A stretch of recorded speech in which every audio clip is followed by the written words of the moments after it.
Mira, comenzando por una cosa indispensable. Nosotros tenemos un parlamento unicameral con 32 millones de habitantes. Costa Rica tiene 4 y tiene 2 cámaras. Es decir, el mecanismo de la bicameralidad resulta funcional, en primer lugar, y proporcional al tamaño del país, ¿cierto? Entonces, no significa que el procedimiento tiene que ser el mismo, sino que lo primero que necesita una democracia es que el país esté representado en las proporciones, en el tamaño del territorio de la población que se tiene.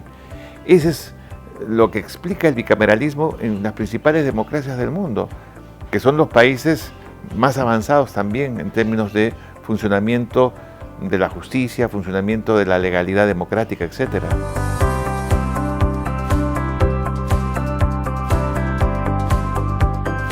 Mira, yo ahí pondría una cierta condición.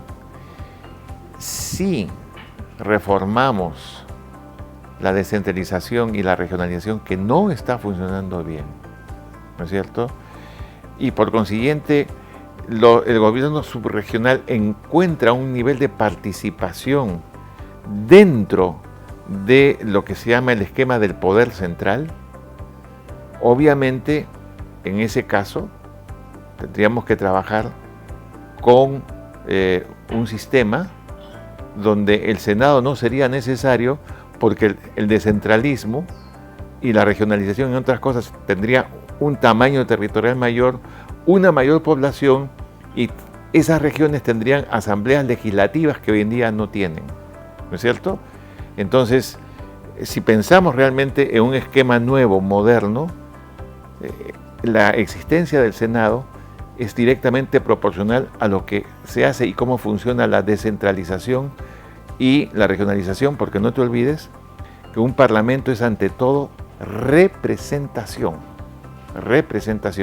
Ahora, si se mantiene el esquema actual, donde ya una cámara es elegida prácticamente por una circunscripción departamental, pero resulta que el departamento y la región son lo mismo, es evidente que necesitas un distrito nacional, un distrito único, para diferenciar por el origen, pero donde también la idea del distrito nacional integra, ¿cierto? Y hace del país una sola unidad. Después de todo, el Perú es un país unitario, no somos un régimen federativo.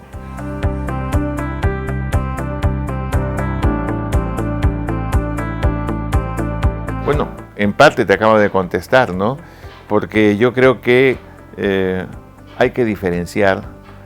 Hoy en día, por ejemplo, un congresista representa más o menos a unos 350.000 ciudadanos. Es decir, no representa a nadie, ¿no? Porque a mayor densidad de los representados, también no mayor, sino menor su poder de poder ejercer control y una capacidad de gestión a través de sus representantes.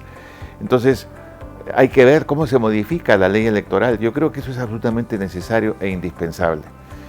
Pero no sé si se va como cuarta pregunta, pero sí quiero decirte que si llegamos a un Senado, este no puede ser la repetición del que tuvimos antes y del que yo formé parte, ¿no es cierto?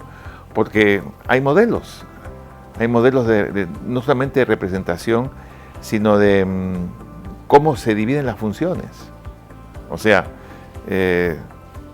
yo pregunto, ¿no sería mejor un Senado que no tiene que revisar el 100% de las leyes, no solamente las leyes fundamentales como son las leyes de desarrollo constitucional, la ley de presupuesto, los tratados internacionales y la legislación de las leyes,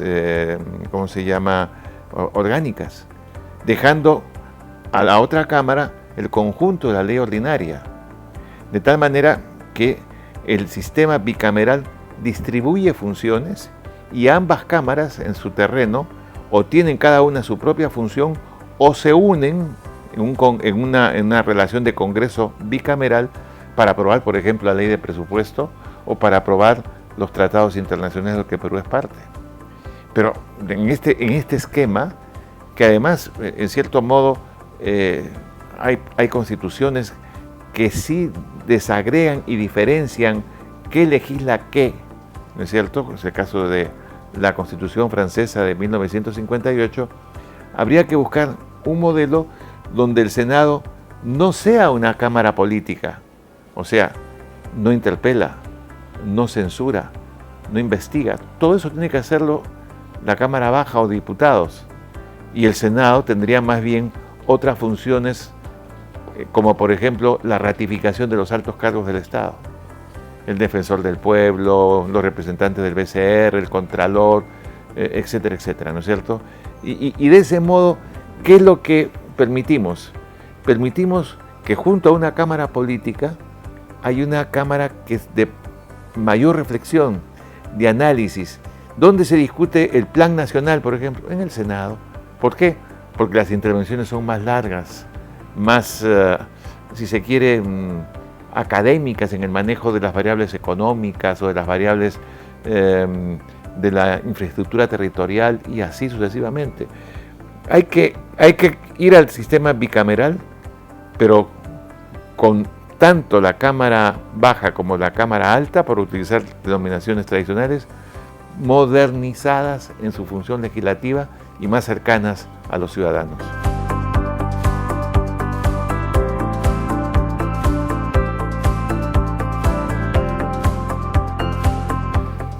Bueno, yo diría que alguien me diga en qué país de Estado barato la democracia funciona.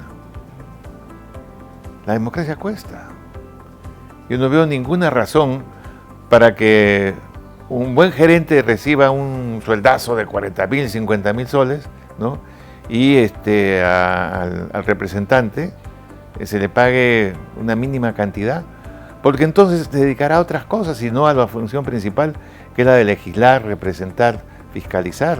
Si queremos un poder legislativo que por lo menos sea competitivo con el poder ejecutivo, tendría que tener el nivel de información, de manejo autónomo para ciertas competencias, una existencia de asesorías de primer nivel que el Congreso no tiene y que sí tiene el Ejecutivo. Pongo un ejemplo. Supongamos que, sin que nadie se ofenda con lo que voy a decir, ¿no?, que muchos de los asesores que hoy en día traen el Congreso, ¿no?, pasan a ser asesores del MEF. ¿Tú crees que funcionaría el MEF como funciona hoy en día?